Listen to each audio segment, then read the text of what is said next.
फुलबाणी अबकारी विभाग जबत कला 4 क्विंटाल गंजेई। कंधमाल जिला फुलबाणी अबकारी विभाग को मिली बड़ सफलता। फिरिंगिया थाना अंतर्गत कुटुणी पदर ग्राम निकट जंगल जबत कला 4 क्विंटाल गंजेई। सूचना अनुसार कंधमाल जिला फुलबाणी अबकारी विभाग कौन सूत्र खबर पाई अबकारी अधीक्षक प्रवीण कुमार सामल नेतृत्व में 12 जन कर्मचारी फिरिंगिया थाना कासिनीपदर ग्राम पंचायत अंतर्गत कुटुणी पदर ग्राम निकट जंगल गंजेई चोरा चालाण रखा 4 क्विंटाल गंजेई जबत करिछि, किंतु कौनसी अभियुक्त धरा पड़नाहांती।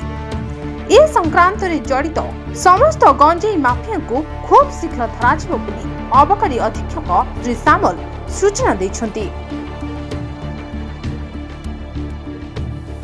कंधमाल जिल्लारू मनोज कुमार साहू रिपोर्ट।